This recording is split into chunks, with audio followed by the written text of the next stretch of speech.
अस्सलाम वालेकुम dear students, कैसे हैं आप सब। उम्मीद आप सब खैरियत से होंगे। आज मैं आपके साथ स्कूल बेस्ड असेसमेंट 2023 टू 2024 का 6 क्लास का इंग्लिश का सेकंड टर्म का पेपर शेयर करूंगी, ठीक है। जिसमें आपके जो टोटल मार्क्स होंगे 50 मार्क्स होंगे, 10 मार्क्स के एमसीक्यूज होंगे एंड 35 मार्क्स के सब्जेक्टिव का पेपर होगा, ठीक है। तो ऑब्जेक्टिव को देख लेते हैं। सबसे पहले ऑब्जेक्टिव में क्या होगा। सबसे पहला क्वेश्चन होगा complete the sentence with the modal verb of obligation, जिसमें हमारे पास इसका आंसर होगा my carpet is dirty I dash vacuum it. इसका आंसर है I must vacuum it. Question number 2 है identify the meaning of the underlined word, ठीक है। यहाँ पर आपके पास एक वर्ड अंडरलाइन किया गया है, आपने इसका मीनिंग बताना है। She has an amazing ability to learn new languages. Amazing का क्या मतलब है, सरप्राइजिंग।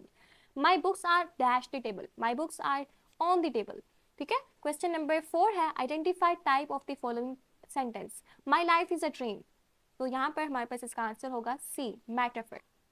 क्वेश्चन नंबर 5 है आइडेंटिफाई द कंपाउंड सेंटेंस। यहाँ पर कंपाउंड सेंटेंस कौन सा है, यहाँ पर C, I really understand I got this. इसके बाद आपने ये स्टेंजास रीड करने हैं और आपने यहाँ पर नीचे आंसर्स बताने हैं, ठीक है। आई am coming, hark the honey bee is humming, see the lark is soaring high in the blue and sunny sky, listen, newborn lambs are bleating and the crowing roots are meeting in the elms a noisy cloud, all the birds are singing loud, ठीक है। तो question number 6 है which line shows an announcement, तो इसका answer होगा C, I am coming, I am coming. Question number 7 है where do the roots meet according to the poem, तो यहाँ पर हमारे पास इसका आंसर होगा D, in the elms. How does the poet describes the lark, how does the poet describes the lark, यहाँ पर इसका आंसर होगा B, flying high in the Sunny sky. Question number 9 है identify the literary technique used in the space, hark the honey bee is humming, तो इसका answer होगा alliteration, ठीक है। क्वेश्चन नंबर 10 है what is the central idea of stanzas, तो यहाँ पर हमारे पास इसका जो आंसर है वो है B, arrival of spring season. तो ये हमने देखा ऑब्जेक्टिव पार्ट। अब हम देख लेते हैं सब्जेक्टिव पार्ट को, ठीक है। ऑब्जेक्टिव हमने देख लिया, सब्जेक्टिव को देख लेते हैं। क्वेश्चन नंबर 11 है write a letter to your brother thanking him for the gift of a computer, use correct grammar punctuation and spelling. इसके मार्क्स होंगे 10, ठीक है। आपने एक लेटर लिखना है अपने भाई को जिसमें आपने उसने जो आपको गिफ्ट दिया है कंप्यूटर, उसके लिए आपने उसे थैंक यू कहना है, ठीक है। और करेक्ट ग्रामर यूज करनी है, पंक्चुएशन एंड स्पेलिंग, फिर ही आपको 10 मार्क्स अवॉर्ड किए जाएंगे।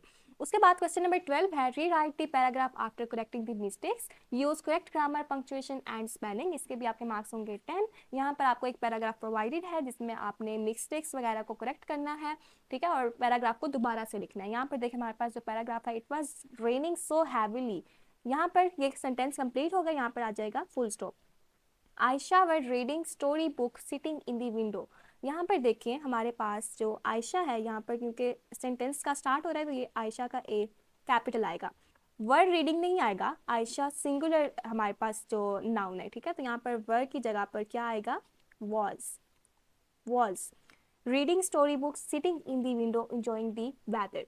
सडनली, सडनली यहाँ पर देखें सेंटेंस स्टार्ट हो रहा है तो यहाँ पर सडनली का एस बड़ा आएगा।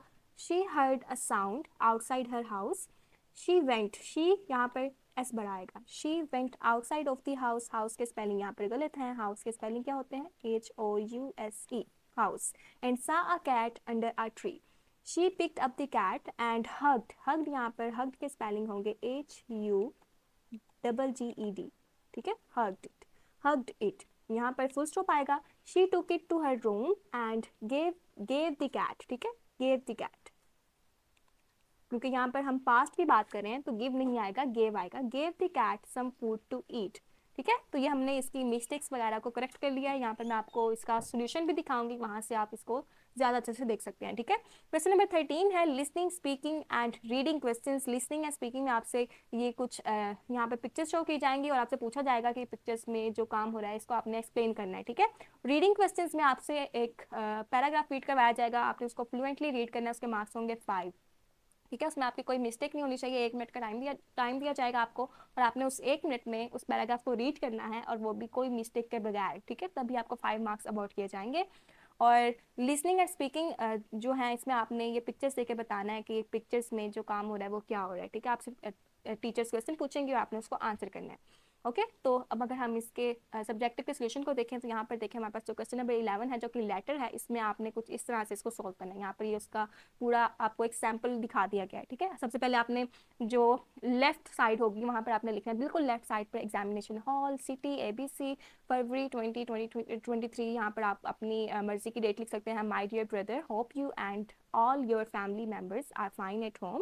You have sent me a computer as my birthday gift. I had dire need of a computer for the preparation of my assignments. I will take care of it. It will remind me of your love for me.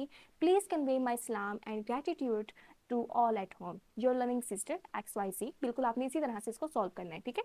और यहाँ पर आप अगर address लिखेंगे तो आपको 1 mark दिया जाएगा, डेट का 1 मार्क होगा, और सैल्यूटेशन का 1 मार्क होगा, बॉडी का और क्लोजिंग का 1 मार्क होगा, ठीक है।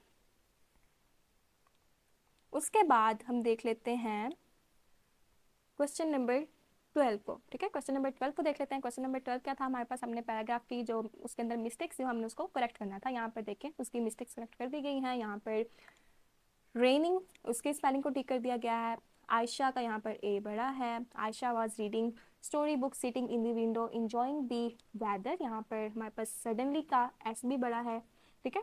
और she heard a sound outside her house, she, यहाँ पर शी का एस भी बड़ा है। She went outside of the house, house के यहाँ पर स्पेलिंग करेक्ट कर दिए गए हैं। And saw a cat under a tree, she picked up the cat and hugged it, hugged के यहाँ पर स्पेलिंग करेक्ट कर दिए गए हैं। हग्ड इट, इट के आगे यहाँ पर उन्होंने फुल स्टॉप लगा दिया है, ठीक है।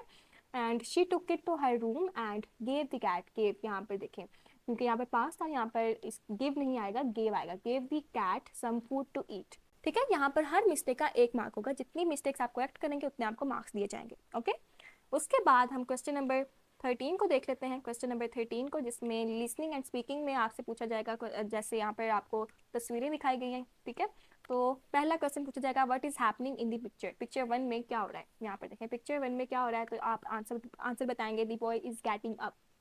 What is the boy doing in picture 2, picture 2 में बॉय क्या कर रहा है, पिक्चर 2 में बॉय क्या कर रहा है। What is the boy doing in picture 2? The boy is eating. Question number 3 है what is the boy doing in picture 3? The boy is getting dressed up. And question number 4 है what is the benefit of rising early in the morning?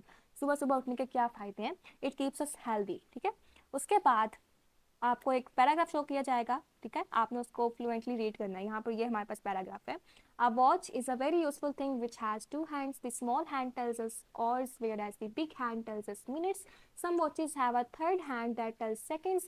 Watches can be of different shapes. Many watches are round in shape, whereas many watches are square or triangle in shape. We have a red, green, or yellow watch, or any color. Some watches are very big in size and we put them on the wall, which are called clocks. A watch is very important for us because it tells us time and makes us punctual and regular. ठीक है, तो ये था हमारे पास 6th class का second term का English का paper. See you in the next video, bye bye.